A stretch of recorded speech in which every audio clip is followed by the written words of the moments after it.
Baik, kita lanjutkan ke soal berikutnya, ujian tulis UGM tahun 2018.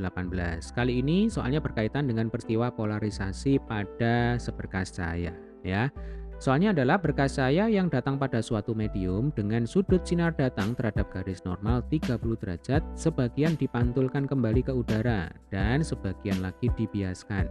Jika berkas sinar pantul dan berkas sinar bias saling tegak lurus satu dengan yang lain, maka indeks bias medium adalah sebesar berapa? Ya, berarti di sini ada dua medium gitu ya. Yang pertama adalah udara, kemudian medium yang kedua ini tidak diketahui. Tugas kita adalah menghitung berapakah indeks bias medium tersebut, ya. Jadi kita misalkan aja N1 ini adalah indeks bias udara, kemudian N2 ini adalah indeks bias medium. Kalau N udara jelas sama dengan 1 ya. Nah, indeks bias medium ini yang kita hitung. Nah, adik-adik, di sini ada dua cara untuk menghitung indeks bias medium, untuk menghitung N2. Yang pertama adalah menggunakan hukum Snellius, ya. Jadi kita tahu semua cahaya yang merambat dari satu medium ke medium yang lain pasti akan mengalami pembiasan. Ya, pembiasan itu pembelokan, ya.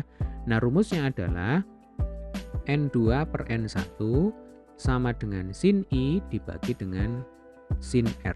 Nah, ini adalah hukum Snellius, ya.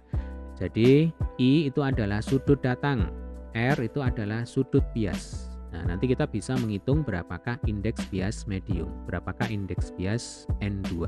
Ya, ini cara pertama.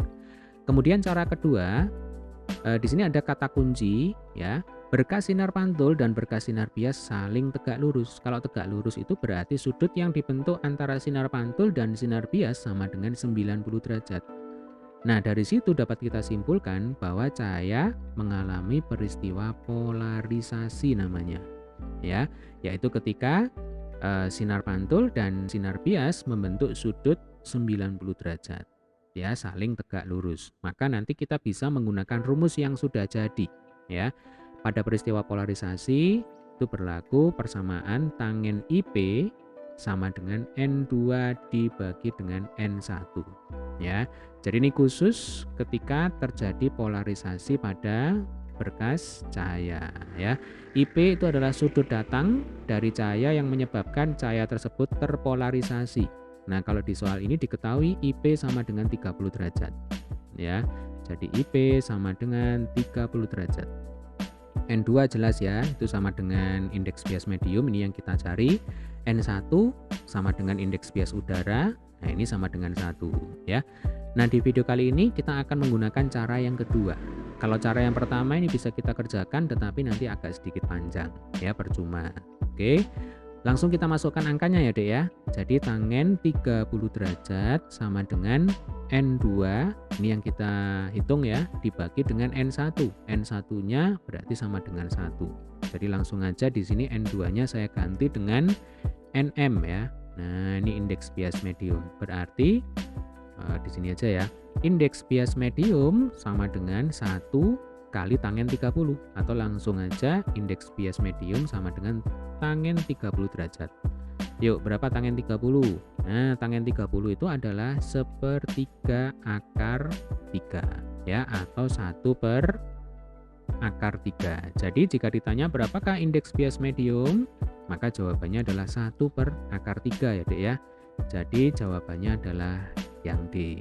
Oke, demikian tadi adalah pembahasan soal kita kali ini berkaitan dengan peristiwa polarisasi. Yang harus adik-adik ingat adalah ciri-ciri dari peristiwa polarisasi yang dialami oleh seberkas cahaya. Apa cirinya? Cirinya adalah jika sinar pantul dan sinar bias itu saling tegak lurus. Ya, kalau saling tegak lurus berarti cahaya tersebut mengalami polarisasi. Ada rumus jadi, ya. Tangen IP sama dengan N2 per N1. Ini yang harus dihafalkan, harus diingat-ingat. Oke ya, jika ada kesulitan, ada pertanyaan, jangan sungkan untuk tuliskan di kolom komentar terkait dengan materi ini tentunya ya, supaya fokus. Nanti saya akan berusaha untuk menjawab seluruh pertanyaan kalian. Selamat belajar dan tetap semangat.